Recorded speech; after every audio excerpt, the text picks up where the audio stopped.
Hey,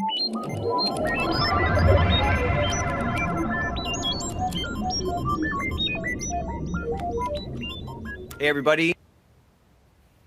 First, the coolest place to be every Thursday at noon Eastern. If you are in ethics or compliance or employee relations or really just want to improve your workplaces, this is the place to be. We have a phenomenal show for you today. We're going to be diving in and talking about optimizing chief compliance officer independence, healthcare regulations, and organizational politics. So there's always a lot to sort through when we're talking about this topic. Some new guidance came out, which we're going to be diving deep on that. Before we get started, like we say every single week, your network is your net worth. So drop your LinkedIn URL in the chat as I go through the introductions and talk about the books and the giveaways. Whatever somebody on this call is dealing with the same thing. So it's on you to take advantage of this collegial industry that we're a part of, this really special industry. It's on you to take advantage of it. It's one of our greatest assets. So we encourage you to reach out to somebody in the ethicsverse every single week, make that connection and start taking those steps to build your network. Here's our link tree. So if you haven't checked this out yet, you absolutely should, but hit that QR code and then you're going to see a bunch of links to everywhere Ethico is. You can follow me on LinkedIn. You can follow at the Ethico page on LinkedIn. That's where we put all the best clips from our award-winning webinar series, the Ethicsverse, which you're at, and our world-famous podcast called The Ethics Experts, where we talk to ethics and compliance leaders, professors, authors, and so forth. So follow us on those places. And check out our YouTube channel. There's a ton of great content there as well. Today, we're going to be giving away our new favorite book, Christy Grant Hart's hot off the presses book, Your Year as a Wildly Effective Compliance Officer. If you weren't on here a couple of weeks ago, we had her on. We dove real deep on taking away, on some of the takeaways from that book. So if you haven't seen that episode, I would encourage you to do it. And if you don't want to watch the episode, then just participate in the chat, and we're going to be giving away 5 of these books today, okay? Because we love you and it's Christmas. If you're interested in the custom benchmark report, hit us up on one of those links, and we'd be happy to take some of your data, put it into a nice report that you can share with your team, and really gear up for 2024. Ecosystem is our answer to the enterprise-wide problem of trying to crowdsource risk intelligence at scale. Our tool has been reinvested in tremendously over the last 18 months, all informed by people on the front lines like you who are struggling, running through the mud in ski boots, as we say. So our tool is updated. It helps to crowdsource more risk intelligence, eliminate a lot of the busy work, connect to other systems, and help ensure that your team spends more of their time doing the things that only they can do instead of working for, old technology. So if you're interested in that, great time for a little stocking stuffer for your team, a new case management and disclosure tool. A couple other books that are out. I really want to keep pushing these because there's so much great thought leadership coming out in our industry, and it's our job to always continue to sharpen the saw, always to make sure that we're moving the ball forward. And the best way to do that is to be exposed to new ideas. So check out Matt Silverman's international bestseller, The Champions Network. This is a great way to expand your network and really build a coalition within your organization to expand your reach and really create some more leverage. Phenomenal book. Ethics and Compliance for Humans. This is Adam Balfour's book. Super popular book. Again, very readable, very actionable. Really great book. I can't recommend it enough. And then we got a couple books that just came out by Tom Fox. This came out about a month ago or a couple months ago, called Speaking Up is Awesome. This is part of his Compliance Kids series. It's a lot of fun. I've read it to my kids and they liked it a lot. And he just got a new one that came out just in time for Christmas. So if you haven't ordered it yet, hop on Amazon and check this thing out. It's called Compliance Saves the Galaxy. So it's a really fun approach to talking about our field in a kid's book format. And then finally, Mary Shirley's book, Level Up. 65 hacks and cheat codes to improve your compliance program. We've given out hundreds of these books this year, and the feedback keeps coming back on how phenomenal it is. So if you haven't won yet, obviously go ahead and do that. And then the last thing before I pass this over to Matt is we have found our biggest competitor is inertia. We are so confident in our tool. We're offering a year free into the first quarter of next year. So if you're interested in just seeing what's out there, please let us know how we might be able to help. Next week, we're taking the week off. And then the first week in January 4th, we're going to be talking about moving from policing to partnering, how to build a support network for ethics and compliance, and human resources. That's the one that you are not going to want to miss. And with that, I'm going to pass it to the coolest guy in compliance. Round of applause for our man, Matt Kelly. How's it going, Matt? It's going very well, Nick. Thank you for having me on, and thank you to everybody who's joining us today. So here is our subject for today. We are going to talk about Chief Compliance Officer's independence and how you achieve it, what that actually means in practice, how do you relate to other business functions, including our BFFs, the general counsel and the legal team.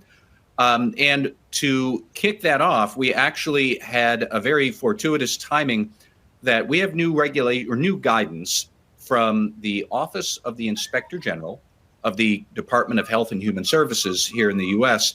about what a good compliance program should do. These guidelines, not guidance, but guidelines from OIG, they are for the healthcare sector.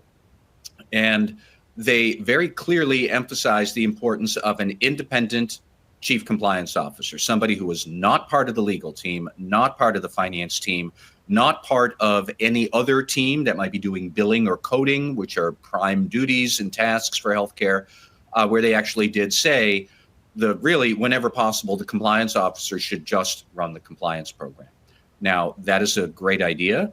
We are here to unpack what this guidance actually means, how relevant is or isn't that point about independence in the healthcare sector for everybody else in the other sectors who might be joining us. So we have some great guests to talk about that with us.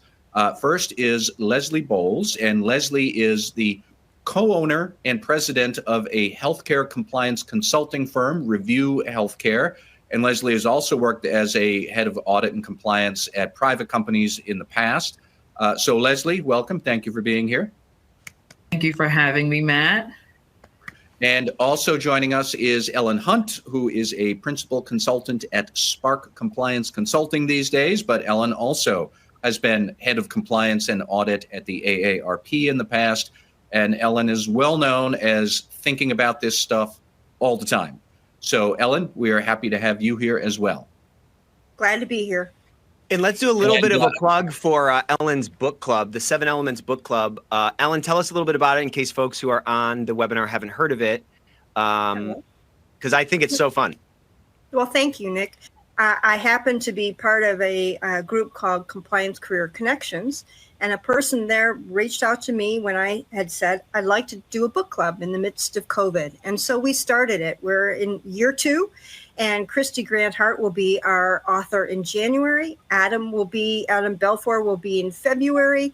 Matt will be in March. And we have a particular healthcare author also in February. We're on LinkedIn at the 7 Elements Book Club. And we're also voting for the 2023 Book of the Year. So find us on LinkedIn, vote, and join. Awesome. All right. Thank you. And so for everybody else who is listening, anytime you do have comments or thoughts or questions about what we're talking about here, you can always pop those into the attendee chat. We'll try and weave your questions and comments in as much as possible. From time to time, I might throw a couple of polling questions out to the audience, just asking you to sound off in the chat what you think about an issue we are talking about. But all of that said, let's dive in. I first wanted to ask Ellen first, and then Leslie, both of you, give me your opinions on how significant this OIG guidelines or guidance is. I read it. I thought, okay, wow, that is a big call for declaration of independence for the CCO. That is great. But I am not from healthcare. So I am unclear on, is this a slow evolution to get here? Is this a big bang in favor of independence, or what's going on? But when you looked at that OIG guidance, what did you think about it and that call for independence? Ellen, I'll start with you and then Leslie. Yeah. So it's been 15 years since the OIG has updated this guidance, and it is significant in multiple ways, including the independence. The independence, or the call for independence and reporting to the CEO and the board, is not new. But it is significant that they dedicated as much of the guidance to this topic. And they also go a bit further in talking about not reporting to finance as well as legal, and also about some of the skills that a chief compliance officer should have. So it's significant. They've done a tremendous job at providing tools and resources. But I think one of the layers we have to look at when we think about independence is there's a lot about building relationships. Right. And Matt, when we think about independence, we sometimes think it's something that the organization should give to us. But I'd also like to suggest it's something we need to earn by building those relationships. That's right. All right. And Leslie, what do you think? Yeah, I mean, I couldn't have said it better myself. I echo with what Ellen is saying. I think the surprising part about the guidance is it's been 15 years. We've been operating under, older guidance that supported healthcare back during that time. But to everyone's point about the independence piece when it comes to the chief compliance officer's responsibility and roles, what I like most about this guidance that has always been there, right? I think because the guidelines are new, this is why there's such attention on the independence piece. I like that they're getting into the specificity of the role of the chief compliance officer. Right. They've even included the aspects about quality, right? That has been, if you've worked in a hospital, if you've been the compliance officer of a hospital, that has always been a question because quality and compliance, they do overlap in a lot of different ways. So I like the fact that they included that to Ellen's point about relationship building, like now bringing that into the fold under the compliance elements. And then also too, just really starting to expand and just understand, we as compliance professionals, we've always understood the complexities of compliance. But I think this is the first time you start to see the evolution of the understanding by the federal government on paper. And so that is a pretty surprising aspect as well, too. Well, and I think that's kind of evidenced by Ellen's point about the importance of relationships, because we don't exist in this kind of a bubble. We exist in the world. And to get things done, we need to influence other people, and we need to, push on that relational equity that we've built over time. And I think you make a great point there. Yeah. I don't know if either Ellen or Leslie, if you could answer this, but am I right in thinking that these new guidelines from OIG are more like a consolidation of an assembly of previous guidance that have been floating around from time to time? I mean, it's 90 some odd pages. It is a lot. But it looked to me more like they had taken everything they'd already published here and there and just said, let's update it and put it all in one central location. I don't know if there's going to be more companion guidance coming out that might answer more specific questions if you're in nursing homes or medical devices or hospitals or other subspecialties. But what is its place in the universe for healthcare guidance? Do we understand that? Well, I mean, I can start by just kicking it off and saying, I do, to your point about the companion guidance, I do think companion guidance is coming, right? I do think that the OIG has realized that the type of entities that exist in healthcare has expanded. You have all different types of folks getting involved in healthcare. The technology in healthcare has just taken off. I mean, we're dealing with stuff like ChatGPT and all the rest, and machine learning and all of the algorithms, automated coding. There's so much that's associated with healthcare now. And I think the federal government is starting to realize, like, okay, one, we have to adjust the way in which we look at these different entities and the expectations that we have to set for them when it comes to compliance programs, because it's not one size fits all. I think the other thing that's also very interesting is that you start to see the beginning stages of them starting to expand a little bit on the 7 elements, and they do within the compliance guidance. They start to talk more about how they need to go beyond the typical 7 elements. And I've been preaching this for years, right, about artificial intelligence and technology, and how I do think that is going to be, this is my prediction, so I just want to make sure everybody knows it's not the federal government. Get your pens, write this down. Yeah, I do predict that artificial intelligence and technology is going to be the new 8th element of a compliance program, maybe 9th or 10th, that requires compliance officers to really start to dig deep into their bag of tricks and start to understand the language of technology, and now being able to apply it to rules and regulations, because there's no better individual to do that than the compliance officer. So I think the OIG you start to see it's like the wheels are grinding, and this is the beginning of the where they would like to go in the future. All right, Ellen, I'd love to hear your thoughts on that. And I really like that idea of an AI being an additional point or element in the compliance program. I was wondering where you were going, Leslie. I think you're going in a really good place with that observation. Ellen, what do you think? Yeah, I think it shows, the maturity of the OIG and their understanding of compliance programs and the complexity in healthcare. In the past, there was guidance all over the place. It was complicated. It was difficult to understand. And most importantly, it just simply wasn't practical in a lot of ways. And they do need to be commended in updating it, putting it in one place, although there will be additional pieces on specific parts of healthcare, as Leslie says. It's interesting to see that what you really have, I think, is a thoughtful and much more sophisticated document than you've had in the past. The tools, the resources, the tips. I mean, they're learning from us, and that's a compliment. But it also strengthens everybody's compliance efforts, which I think is wonderful. I absolutely agree that AI in healthcare and everywhere is going to become the eighth element. Where I think we're going to see it is get latched into privacy. And I think we're going to see it emerge as a human right. All right.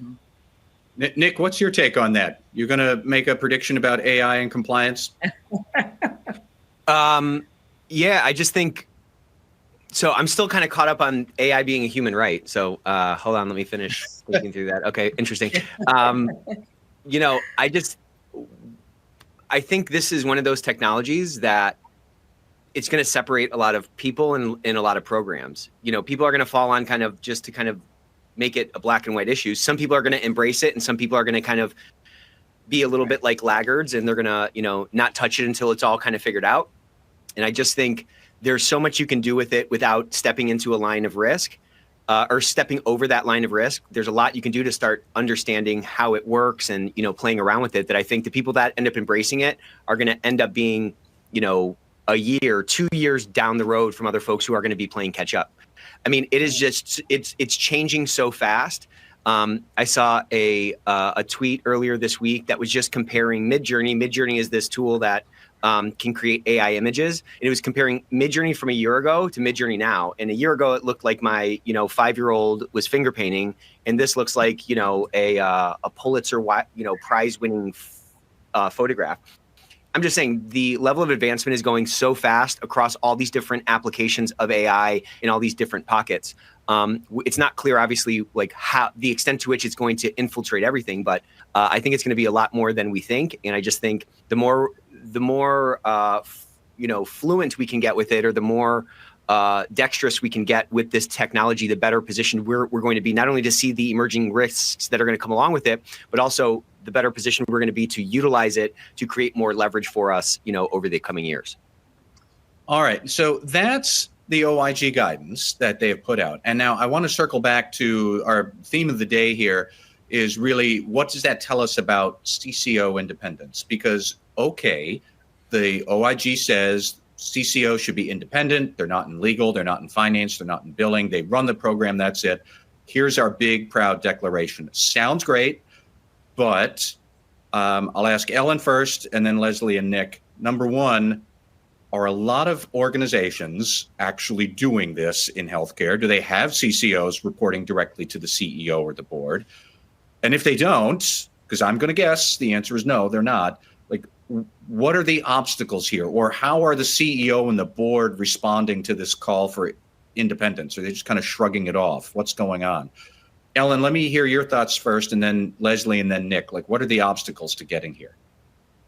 Well, I think there's a couple of them, but I've been fortunate in the healthcare industries, organizations I've worked in, that I've reported to the CEO and to the board. So I had that structure, and the organizations took their compliance obligations seriously. But, every organization has the compliance program and the compliance team it wants, right? And you have to understand, as compliance folks, we're usually not the bearer of good news. We're not talking about how much profit. We're not talking about growth. We're not talking about how the organization is making money. We're talking about risks and misconduct and unethical behavior. It really isn't dessert to any meal, is it? So why would an organization want to control a compliance officer? Because they want to control the message, right? And they want to make sure that it is run through legal or run through the board or controlled in a way that they perceive it reducing risks. And I think the only way you get around that is to build relationships of trust. I mean, if your general counsel doesn't trust you as a compliance officer and you don't trust him or her as the GC, you've got a fundamental problem that has to be resolved before you even have a chance that the board's going to trust you or the CEO is going to trust you, right? Your GC, your chief HR officer, your chief auditor ought to be your best friends, and you have to be working on building trust with them each and every day. All right. And then, Leslie, what do you see for either the number of independent CCOs out there or anything Ellen was just talking about, the obstacles to overcome to be able to get that? Like, what's going on? Yeah, I too have been fortunate enough to work in healthcare companies where I have seen independence flourish, right? CCO independence flourish, and I've seen the direct connection to the board and the CEO. But I have also worked in consulting, and I've seen it done other ways. I think what I like most about this guidance is that it is empowering the CCO to speak up, right? By way of basically saying, build relationships first. Building the relationship to be able to speak up is a necessary component. And I'll say this, in compliance, I think people forget 60%, I'll even say it's higher, 70% of the job relies on human interaction, right? Effective communication, building trust, relationships. And I think it's really important for compliance professionals, officers to understand it's important to layer that layer of cement first so that you can build a strong foundation. And then you can have those difficult discussions that do require, sometimes they're uncomfortable, but you have that foundation there. I think one of the challenges that many organizations have, especially post-pandemic, is resources, right? You think about rural hospitals, you think about smaller community hospitals that can barely afford to keep their doors open. I think it's a great model for them to follow, right? But it also requires some level of innovation, right? In those organizations where you don't have, the ability to bring in a compliance officer and a legal counsel. I'm very sensitive to the economic challenges that many of us are now facing in healthcare. That is a very real thing. And so you do have to really think about, how are you going to integrate this guidance? Well, what does that mean for you and your CEO and your board and your executive level folks there? Well, if you run into a compliance investigation, you should probably think about, or compliance concern, you should probably think about some sort of procedure that leads to a third party, right? That you have sort of a decision tree. Like, when do we make the decision to create this independent investigation? When does that happen? That's why there's so many vendors out there, including myself, to assist with those challenges that smaller facilities have while still being able to manage financially. I think that's really important to note. Nick, what do you think about all this and the challenges to getting to that independent relationship that allegedly we're all supposed to have, according to the OIG? Yeah, I think the way Ellen and Leslie both framed it, I think is pretty smart and pretty kind of spot on. And I think if you can think about it from the perspective of that independence is mine to earn, that now shifts the burden of like agency from like the organization to yourself, which I think is super critical. And I think it's important to recognize that like at some level, the independence is always going to be earned. I think maybe there's this view that we have where we're like, oh, okay, man, if I had full independence, if only I had full independence, then I'd be able to get everything done, or then I'd have the power I need and so forth. I think even if you get hired into a new organization that has that type of a framework, you still have to earn it to some degree because, no one is just going to like let anybody run willy-nilly regardless of the position they're in, right? It's an integrated, solution. So, or it's an integrated business. Our department needs to be integrated. To Leslie's point, we have to get things done through other people. And I just think when we can take that high agency approach of building the relationships and understanding that, while compliance messaging may get, filtered, through leadership in terms of like what gets conveyed out to the rest of the organization, if that's sort of the plight of compliance, it doesn't necessarily have to get filtered to leadership when those relationships are established. And you have proven yourself as someone who, quote unquote, gets it.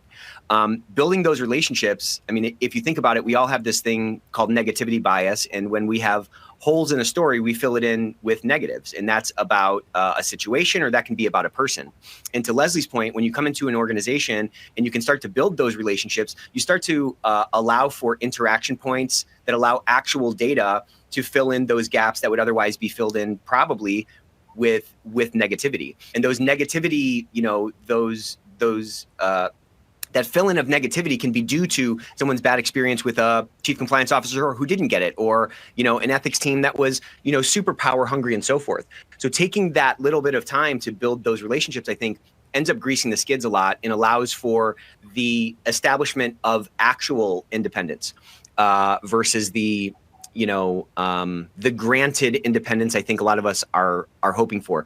The power in every organization, or the power, there's this difference, right, between like granted power and earned power, or like influential power versus power that's tied to a title. That influential power is where the real power is. And to bring it full circle to Ellen's point, I think that is 100% earned. And the, last point, I swear. Okay.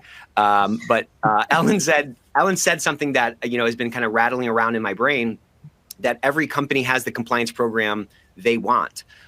Don't let that kind of lead you to a low agency frame. I think you can influence those wants of an organization, and you can turn a light bulb on at the top when they see, a new unicorn in a position that they maybe had a mule in before. You know what I'm saying? So understand that all these things can change and move, but I love that high agency approach of, hey, I can build a relationship, and hey, I can earn the independence I need to do my job. So Yeah. Sorry, Matt. I was just going to add to that, because to all of that, what was just being said, I do think it's really important for compliance officers and professionals. I know we're talking about the establishment of programs and what that looks like from a CCO independency standpoint, but I think it's also very important when you're searching for new jobs or you're applying to ask more questions about culture from the door. Yeah, right. I think that compliance professionals and officers need to feel empowered to say no to an organization that doesn't meet their morals and their values. I think that they need to feel empowered to ask culture questions and ask maybe some of the hard questions during the interview process. Not wait maybe until month 6 or 7 to find out. And I know things can change. I know everybody puts their best face forward, but I think it does call, again, I'll use the word innovation, for compliance professionals to take the lead on the questions that they're asking from the beginning. Well, and I think to that point, people I've talked to who have changed jobs in the last year, the ones who seem to have landed in spots where they seem to be thriving are the ones that were not sort of, willing to take anything, but they had, they kind of sat back and they said, hey, this is what I'm really looking for. They kind of dialed in what their approach is and what matters most to them. And they were much more bold and confident in those interviews to really tell, the company that they were considering, hey, this is kind of my approach. And if this resonates with you, then great. And if it doesn't, that's all good as well. That position of power not only allows you to sort through things, but it also helps you to hold on to opportunities with like a little bit of a looser grip, so that you're not like white knuckling your way into something. And then you're 6 months in and you're like, oh my gosh, dude, there was a ton of like red flags during the interview process. Man, had I just had the confidence to not, you know what I'm saying? Like you can end up in this like lily pad type of a game. But asking those kinds of questions and seeing if, hey, is this an organization that even values the role I'm trying to take to the extent that I think they should? That's you can set yourself up for a lot of success or a lot of misery, you know? Mm-hmm. So I wanted to circle back to something that you had said, Ellen, because a lot of people loved your comment that compliance programs or companies get the compliance program that they want. But you had also said that there is the stereotype out there that the compliance officer is the bearer of bad news. And I would humbly submit, if that is what the board and the general counsel see the compliance program is doing, like somebody somewhere is looking at the purpose of compliance the wrong way. Yeah. And like, well, why wouldn't the GC then clamp down on you? Because who wants the Debbie Downer who's just going to talk about liability in front of the board? And so there's something that needs to change there, that a good compliance program is actually going to be very beneficial to the organization, even if there's a lot of bad news coming. Because I've been at organizations where, you know, the employees could not care less to call up the hotline if the building were on fire. And that's a terrible place. You know, speaking up is good, and then you can develop mechanisms to improve. And that's where a board might say, okay, if that's the purpose of the compliance program, then yeah, we should have this person come in more often to talk to us about how that's going. And Ellen, I was just hoping you could kind of pick on that thread there, and you know, that we have to get beyond the compliance officer's bad news, so therefore curtail his or her access. How do we do that? Yeah, so that's exactly the goal, right? And if what you're viewed as the person who's going to embarrass either the chief financial officer because there's been a financial integrity issue, or you're going to embarrass the quality person, or if you're going to embarrass the CEO in front of the board, then you haven't, as Nick was talking about, really taken the opportunity to have that agency to educate everyone you work with, the board and your executive team and everybody else on, well, what's the real purpose of a compliance program? And it's to be better. It's to support the organization and bring value, right? The value is you avoid regulatory actions, you provide better customer service, you serve your patients, right? And when people understand that that's what it's about versus I'm just here to catch you when you make a mistake, right? You have shifted the paradigm. And then when there is bad news, they actually want you to be the messenger because you're delivering the message with, and we have to do better. And this is how we have to do it versus you screwed up, it's your fault, and you now need to be punished, right? I mean, these are the scales of the paradigm, right, that we all deal with, and whenever I work with somebody who says, well, you know, it's compliance, watch out, or, oh, here comes compliance, you know, here's the sheriff. I know I'm dealing with somebody who has a very immature idea and concept of what compliance is, and I have to educate them. That attitude is one of convenience sometimes, right? Because then I don't have to deal with you, but it's also one probably of ignorance or a bad experience. And you always encounter the different range, the different spectrum. Nick? I mean, regardless, it's some view that this person, this position is not like making my life easier. Right. So it can be based on a true experience. It could be based on a misunderstanding. It could be based on, I don't know, immaturity. As you said, at the end of the day, that is an opinion that is malleable. That's an opinion that's influenceable, to your point. And that can be through education, or that can be through attitude. It could be through energy. It could be through value, guidance, whatever you're providing. But all these little attitudes can be changed. You know, we were at a conference recently. My brother and I were speaking. It was a healthcare conference, and a couple of people sort of separately came up to me, and they said something that kind of like turned a light bulb on. And they were saying how, you know, we're a highly regulated industry, healthcare, and, you know, we all have like quasi-mature compliance programs. But the sentiment I was getting from these conversations was that these folks were looking across at, you know, compliance, ethics and compliance programs at other industries. And they were like longingly saying, man, these guys really get the ethics thing right. And what we end up really talking about a lot is, you know, patient ethics and so forth. And so it's like, it's almost like the ethics box is checked with respect to, you know, patient care and so forth. And, you know, what just kind of kept coming up in a couple of these conversations was how, you know, healthcare this is not my words, healthcare seems to not be taking advantage of this ethical culture thing, which Leslie was talking about, and you alluded to as well, Ellen. We're not taking advantage of this ethical culture thing that can really help us improve our organizations. It's just kind of stopping at the sort of rote, rule following piece, and it's not translating as much into the sort of behavioral science activation of human behavior that we're seeing a higher focus on in some of these less highly regulated industries. So to me, that sounds like a huge opportunity for these relatively more like mature programs to make a couple of small tweaks to how they're interacting with their people, how they're messaging, how they're showing up within their organization, to shatter that sort of glass ceiling or shatter this I don't know, like this view that people have of them, the stereotype, so that we can kind of elevate to that 3.0 type impact, Well, can I just say though, go ahead, Leslie. No, I was just going to say, can I just say that comparison and compliance is the root of all evil.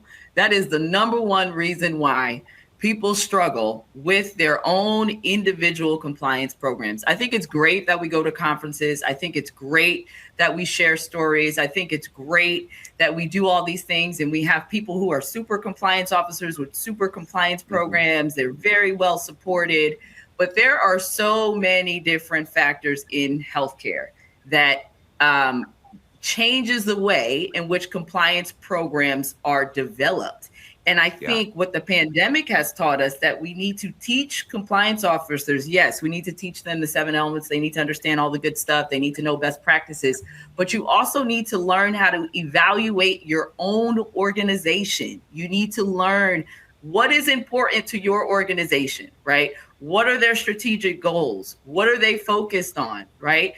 In coding compliance, just as an example, one of the ways that we've been so successful is to basically say, well, what's the point of capturing all of this money, collecting all this money that you're coming in if you can't keep it, right?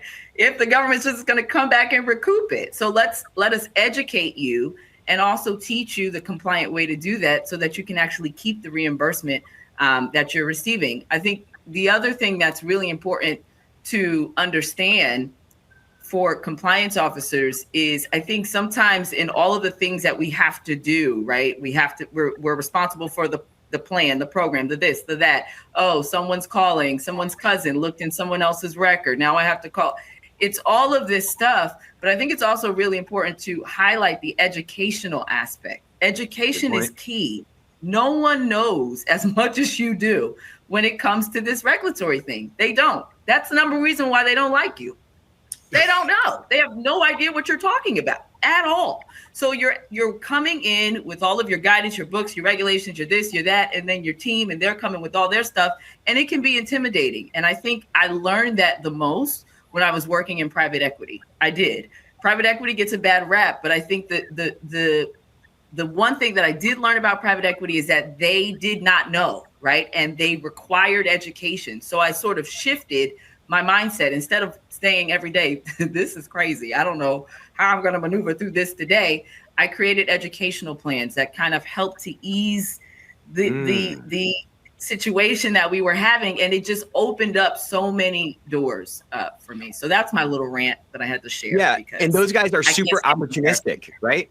And so when you take them through those educational plans and you start to kind of loosen that up, then they start to see the opportunity in it. And then you have true endorsement. You know what I'm saying? It's like on or off. You know what I mean? Right. Exactly right. Exactly right. Sorry, Ellen, I cut you off earlier. That's all right. The saying is sometimes, no money, no mission. And I would just say, no mission, no money. And anybody in healthcare, your mission is the well-being of your patients. And that is an incredible motivator, from the person who's sweeping the floor to the chair of the board, whatever your organization may be. I mean, think about what we do in healthcare. We take care of people, right? And Nick was really alluding to this about the power of the purpose and the values and the mission of an organization. And you can utilize and leverage that about how important that is, and how being in compliance and having an ethical conduct only enhances the ability to deliver on your mission. Yep. So I want to shift gears a little bit, because we're already 40 minutes through the hour here, and talk a little about how the chief compliance officer, however independent you may or may not be, but how the CCO should relate to the general counsel. And I will assume that they're not actually the same person, although many times they are the same. But, I have often heard that I think the most common objection to the CCO being independent from legal is that, well, we need to be able to exercise attorney-client privilege. And I guess my question, I'll put it first to you, Ellen, and then Leslie and Nick, is like, how for real is that point? How serious is it or substantive is it that there's no other way to exercise attorney-client privilege, therefore the CCO must report into GC and that's going to be it? Like, is that legit or is it bogus, or how would we address that point if somebody raises it? Well, the answer is it depends, right? If you have a good relationship with your general counsel and your general counsel understands that you are going to come to him or her on any issues that from your perspective, you think privilege is something that should be exercised, right? You're not coming to them with every little thing and privileging absolutely everything, but you have a sense of, hey, I don't know where this investigation might go, but it might end up with a False Claims Act penalties or CMPs, right? I better get counsel in the loop, right? Because, the thing about privilege is you can't put that cow back in the barn and let them make that decision. That's their decision to make. And when more of those conversations you have, and they know they're A, not going to get caught by surprise, right? And B, they can exercise what is within their preview, right? That's part of their remit of whether privilege should or shouldn't be there, right? But this idea that you can't sit and have a conversation and decide at what circumstances privilege will or will not apply on a case-by-case basis, right? It can't have blanket rules, is kind of a little silly and ineffective. Leslie, what do you think of this line of attack? I agree completely with what Ellen is saying. And, I really think that compliance and legal, they need to look at each other as partners, right? Because there's often times where which is why they shouldn't be reporting to each other, because there's times where they need to collaborate. There's times where they need to be independent of each other. There's times where one's perspective, especially when we're talking about the privilege conversation, is very necessary. I also think, to Ellen's point, you don't need to wait until you get into an issue to have these discussions. I've seen really good examples over the course of my career where they have built, I know I keep talking about decision trees, but it's great, right? It's a repeatable model that you can use that can sort of help you to identify, like, okay, which way are we going to go? If we run into X, how are we going to handle this? When do I come to you? And I think having those discussions early help to sort of ease the collaboration between the two of you. I also tell this to people all of the time. Like, I think it's important to remember that compliance professionals are identifiers, right? We are identifying the risk. We are purposely looking to ensure that we can ensure compliance, right? And legal is there to defend. So you've got two different types of languages there, and understanding that aspect is really important. That will help also too when you're having discussions. So, all right. Nick, what do you think about this tension? And I don't know if you want to get hung up specifically over attorney-client privilege, or there's other ways to look at this, but what's your observations about how to get through this? Yeah, I think I don't know. I agree with Leslie, and I agree with Ellen the way they've presented it. I think if you had asked me first, I would say that I think it's not that good of an argument, because I think it can be managed under the other setup. You know what I'm saying? Mm-hmm. It's not like a silver bullet kind of an argument. And so I like Leslie's kind of discussion about the decision trees and having those kind of conversations before you're kind of in the thick of a battle or whatever. I think can really help to kind of draw those lines between, what's in play and what's out of play for one group or the other.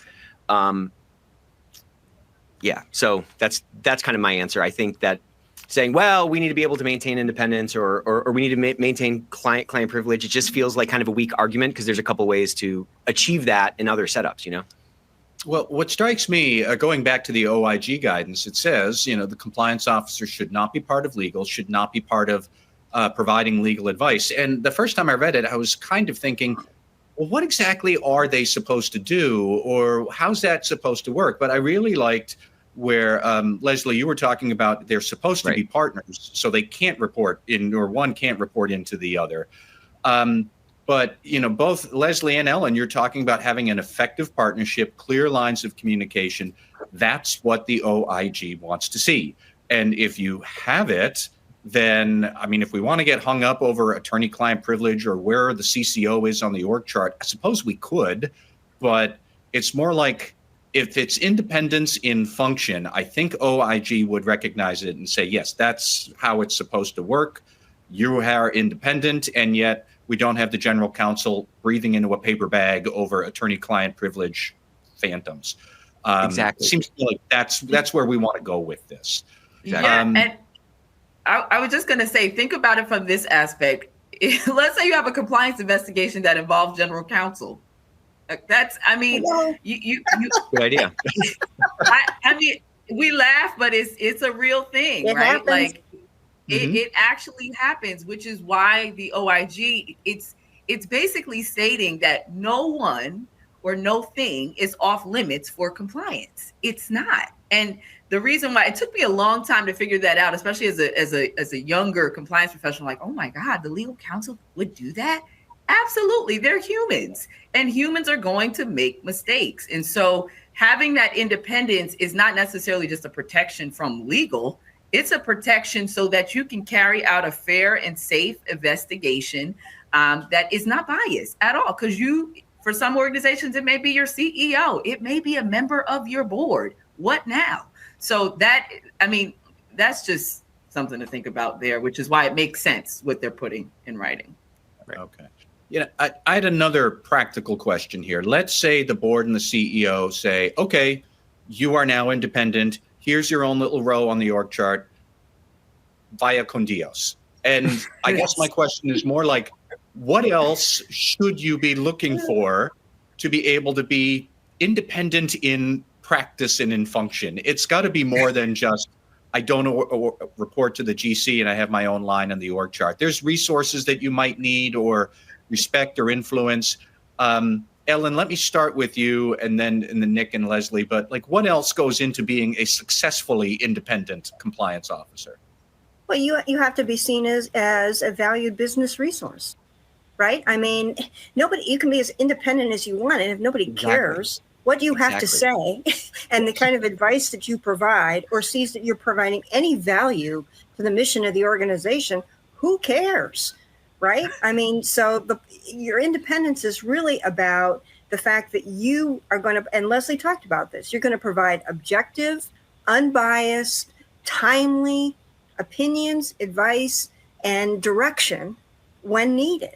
And that means you're not self-interested in building your own independent fiefdom or kingdom over there, but that you're working with it and you understand the business. I think independence, we get very tied into the reporting lines. And I think independence is actually a concept that's much deeper than that. It's really about your ability to exercise your best judgment within the organization for the organization. Without undue influence. That's the point. Yes. Right. Right.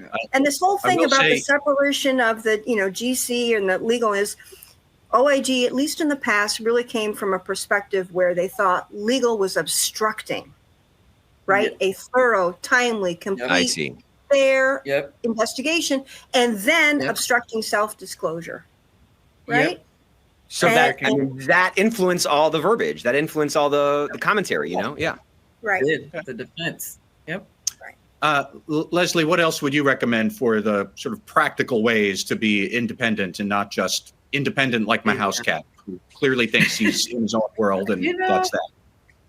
Well, it's interesting. To Ellen's point, what type of independence are you looking for? I think that sometimes compliance professionals and officers need to define what independence means to them and write it down.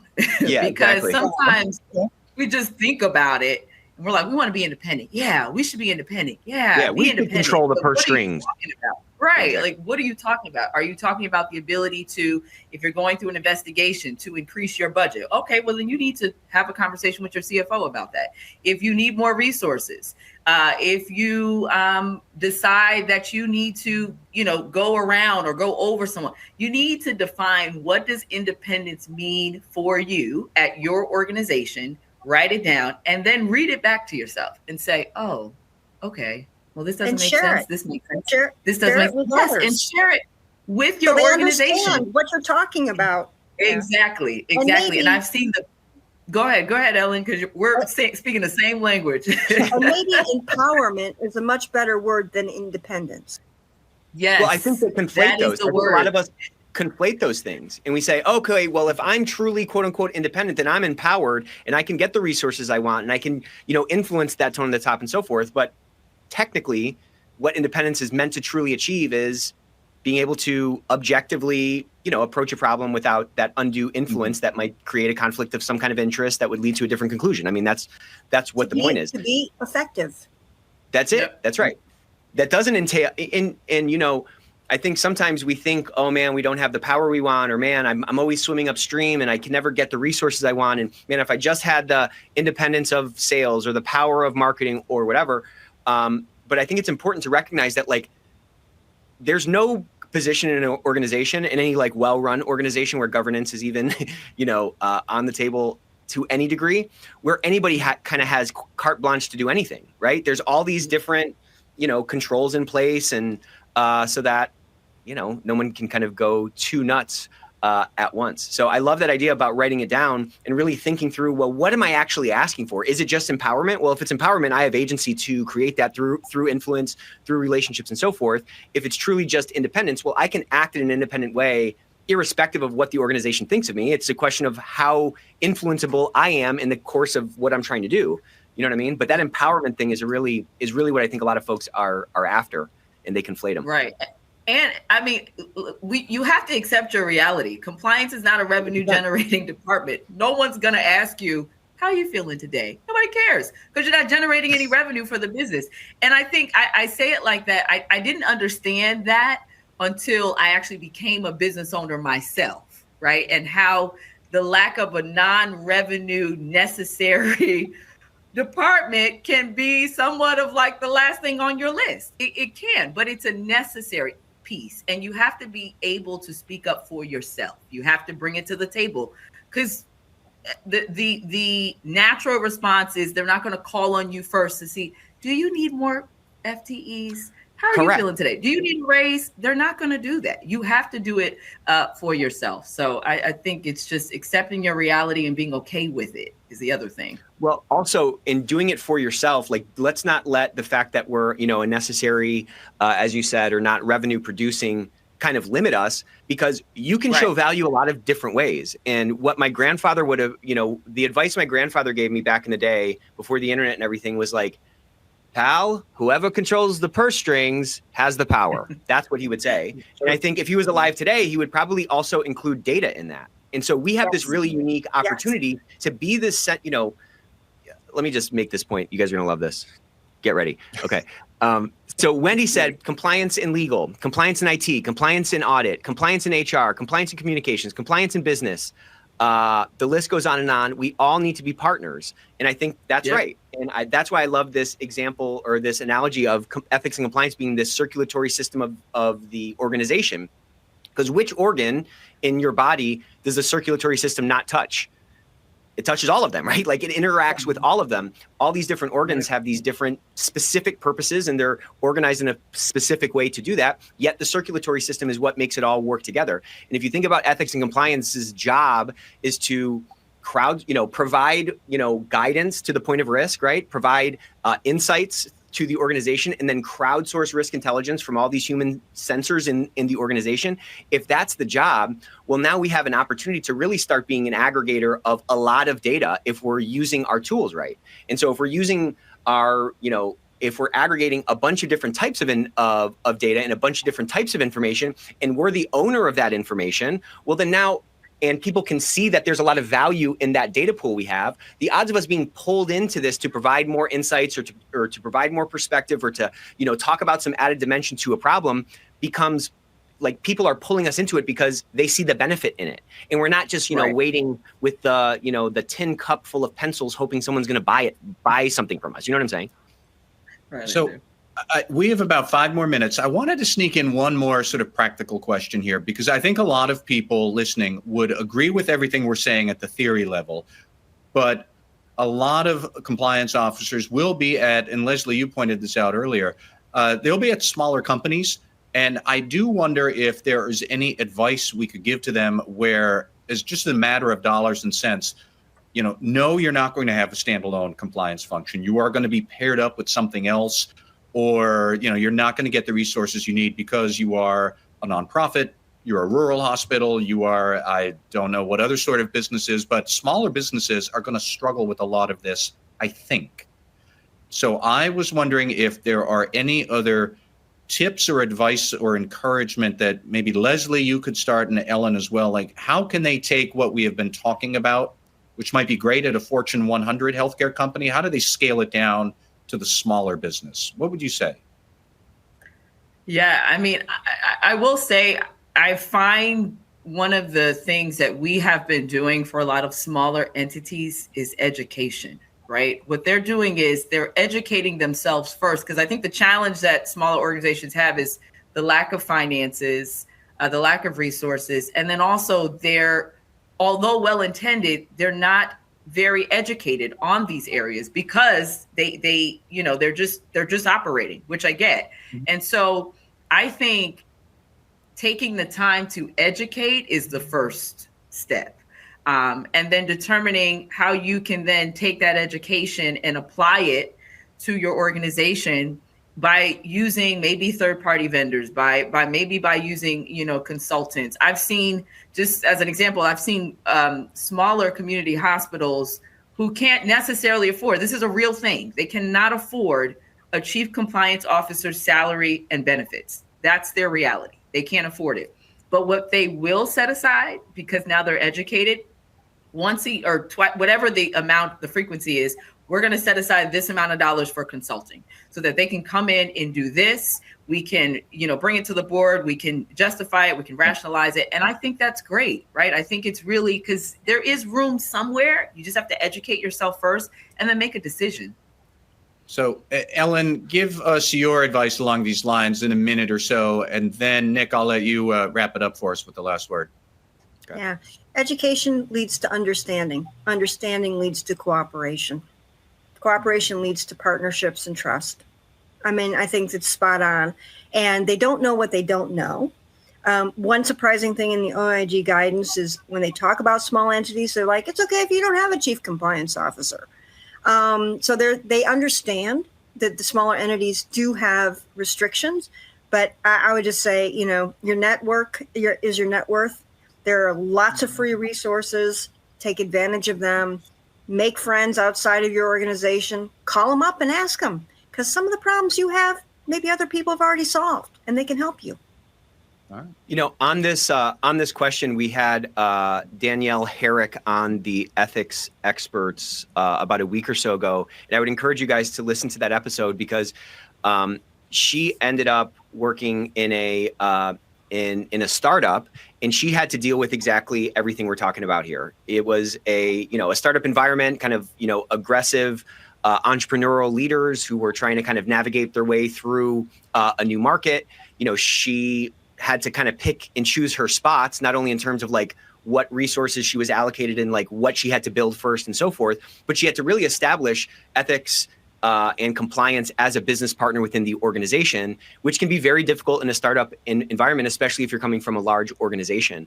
And I think a lot of what she talked about is specifically kind of in line with Matt's last question. And it's really about showing value to the organization, picking your spots, kind of taking that risk-based approach or that that Pareto approach or that 80-20 approach to see which items are going to really move the needle most for us, and just recognizing that this is a game of like incrementalism, right? You're never going to wave a magic wand and say, cool, great, I have a perfect program, because a regulation is going to change, or the business is going to change, or the people are going to change, or something's going to change. So it's this iterative process. And if we can just get in the habit of saying, hey, I'm going to make a little bit of progress this month, or I'm going to make a little bit of progress this quarter, or I'm going to build a little bit of a new relationship, that incrementalism, that doing a little bit extra, or a little bit of an improvement every single day really does start to stack up and compound. And that's one of the most, powerful mechanisms on earth, is that compounding effect that's available to us through consistency, All right. Well, we are at the end of the hour, but this has been a great conversation. So Leslie Bowles, Ellen Hunt, both of you, thank you very much for all the wisdom you have dispensed. And thank you, everybody, for joining us for the last hour. I hope you all have a good holiday break, and I guess we'll see you all next year. Yeah, we'll see you guys next year. Leslie, Ellen, Matt, thank you guys for joining us. This is like the last one of the year, and this is the first year that we moved to doing these every single week. We've given away hundreds of thousands of credits and hundreds and hundreds of books, which has been really a lot of fun. But I think as I'm looking back over the last year and all the work it's taken from our team and from Matt to find guests every single week and come up with topics that are resonant and not shifting into sort of thinly veiled sales presentations, which are wildly cringe to me. We really want to add value. As I'm looking back on that work, the thing that I think I'm most proud of and I feel kind of most special about is this community that we've built. Every single week there's hundreds of us, several hundreds of us that show up together. Our community keeps building, and it feels like we're really starting to make some progress. As I look toward the next 10 years, it's just going to feel so much different than the last 10 years. We're going to be making small tweaks to these massive foundations that we've laid in our industry, and we're really going to start building these workplaces that are going to provide belonging, de-risk our platforms, help us to grow faster, and help us to reframe what our role is in our organization. So we couldn't have done it without you, Matt. Ellen, of course, I steal so much from you. Leslie, you seem like great to meet you. I got a lot from you that I've stolen as well. So you're going to be hearing me, echo your words next year. Just know there's an implied little asterisk up there where I am citing you every time I use those words. Next year, it's going to be even better. We're going to keep ramping this forward. But we couldn't do this every single week without, without the ethics verse and all my little ethic cuties out there. So we will see you guys after the first of the year. Thank you so much, Matt, Ellen, Leslie. Merry Christmas, everybody, and we'll see you soon. Happy New Year. Bye-bye, everyone.